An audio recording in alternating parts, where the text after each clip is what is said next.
আসসালামু আলাইকুম। Exceed corporation limited আয়োজিত সিকা কনস্ট্রাকশন কেমিক্যালের প্রোডাক্ট অ্যাপ্লিকেশন পর্বে আপনাদেরকে স্বাগতম। আজকে আমরা সিকা ল্যাটেক্স এক্সবিআর সম্পর্কে জানব। সিকা ল্যাটেক্স এক্সবিআর একটি বহুমুখী ব্যবহার উপযোগী পলিমার। সিকা ল্যাটেক্স এক্সবিআর সকল ধরনের সারফেসে ব্যবহার করা যায়।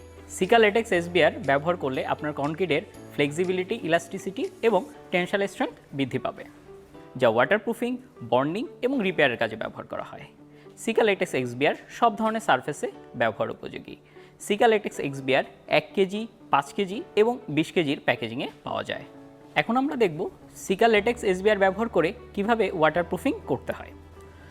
সারফেস প্রিপারেশন করার জন্য আমরা যেসব টুলস ব্যবহার করব সেগুলো হলো স্ক্র্যাপার, ওয়্যার ব্রাশ, ফর্মিকা এবং সারফেসে যদি বেশি আনডিউলেশন থাকে তাহলে আমরা গ্রাইন্ডিং মেশিন ব্যবহার করব। এরপর সারফেসে যে ডাস্ট এবং ধুলোবালিগুলো থাকবে, ডাস্ট এবং ধুলোবালিগুলো পরিষ্কার করার জন্য আমরা ব্লোয়ার ব্যবহার করব।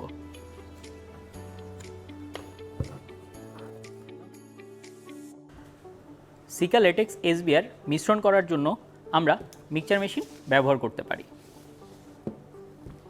মিশ্রণটি সারফেসে ব্যবহার করার জন্য আমরা রোলার ব্যবহার করব। আমরা ওয়্যার ব্রাশ দিয়ে সারফেসের উপরে লুজ পার্টিকেলগুলো পরিষ্কার করব।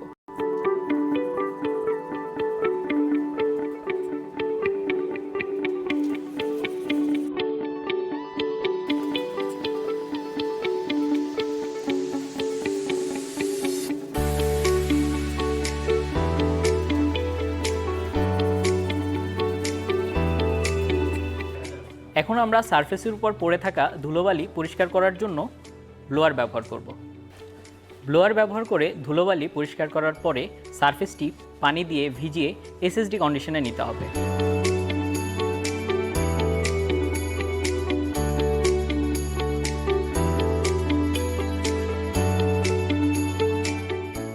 সাধারণত প্রতি square metre 2 coat Sika latex XBR ওয়াটারপ্রুফিংয়ের জন্য 50 gram Sika latex XBR, 200 gram পানি এবং 400 গ্রাম সিমেন্ট প্রয়োজন হয়। আজকে আমরা যে সারফেসটি কোটিং করব তার জন্য আমরা নিয়েছি 100 গ্রাম সিকা ল্যাটেক্স এক্সবিআর, 400 গ্রাম পানি এবং 800 গ্রাম সিমেন্ট। প্রথমে আমরা 100 গ্রাম সিকা ল্যাটেক্স দিয়ে দিব। এরপর 400 গ্রাম পানি,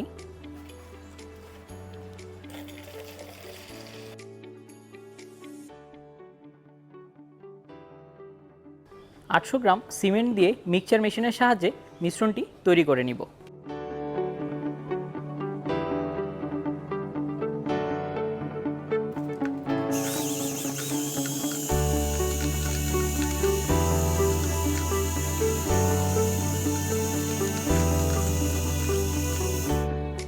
মিশ্রণটি তৈরি করার 20 থেকে 30 মিনিটের মধ্যে ব্যবহার করতে হবে এবং এই সময়ের মধ্যে মিশ্রণটি সর্বদা নাড়তে হবে।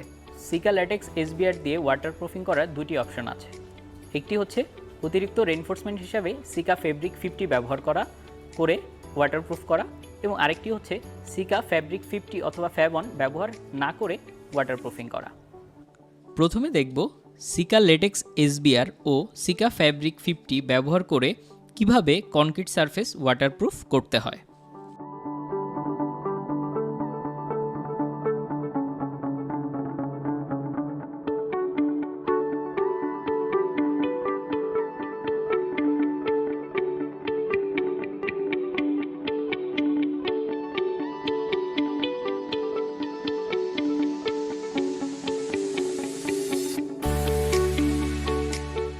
মিশ্রণটি তৈরি করার 20 থেকে 30 মিনিটের মধ্যে ব্যবহার করতে হবে। এখন আমরা দেখলাম কিভাবে একটি সারফেসের উপরে সিকা ল্যাটেক্স এক্সবিআর এর প্রথম কোট ওয়াটারপ্রুফিং অ্যাপ্লাই করতে হয়। এখন আমরা সিকা ল্যাটেক্স এক্সবিআর এর প্রথম কোট প্রয়োগের পরপরই এডিশনাল রেইনফোর্সমেন্টের জন্য সিকা ফেব্রিক 50 অথবা ফ্যাবন ব্যবহার করতে পারি। আমরা আজকে সিকা ফেব্রিক 50 ব্যবহার করব।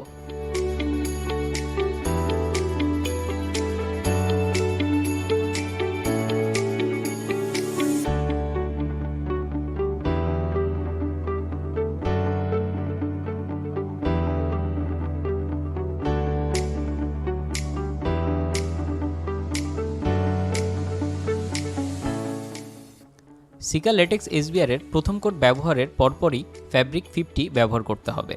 প্রথম কোট শুকানোর জন্য 4 থেকে 6 ঘন্টা অপেক্ষা করতে হবে।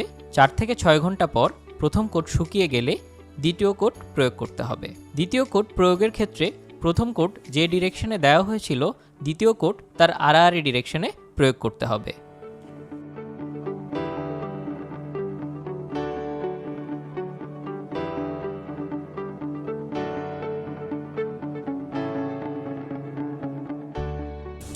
আমরা দেখলাম দ্বিতীয় কোটটি প্রয়োগ করা হয়ে গিয়েছে। দ্বিতীয় কোট যখন শুকিয়ে যাবে, দ্বিতীয় কোট শুকিয়ে যাওয়ার 12 থেকে 24 ঘন্টা পর সারফেসটি কিউরিং করতে হবে। কিউরিং করার জন্য পলিথিন, ভেজা চট অথবা Sika curing compound Sika Antisol A4 ব্যবহার করা যেতে পারে, তবে কোনোভাবেই পানি দিয়ে পন্ডিং করে কিউরিং করা যাবে না। এবার আমরা দেখব সিকা ফ্যাব্রিক 50 ব্যবহার না করে শুধুমাত্র সিকা লেটেক্স SBR এর 2টি কোট ব্যবহার করে কিভাবে কনক্রিট সারফেসকে ওয়াটারপ্রুফ করতে হয়।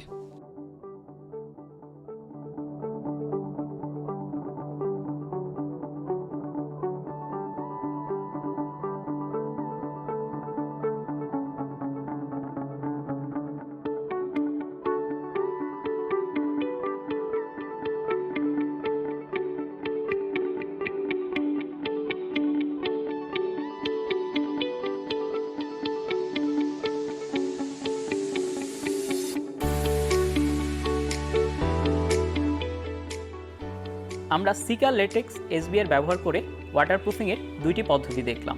প্রথম পদ্ধতিতে আমরা সিকা লেটেক্স SBR এর প্রথম কোট ব্যবহার করে সিকা ফ্যাব্রিক 50 ব্যবহার করেছি।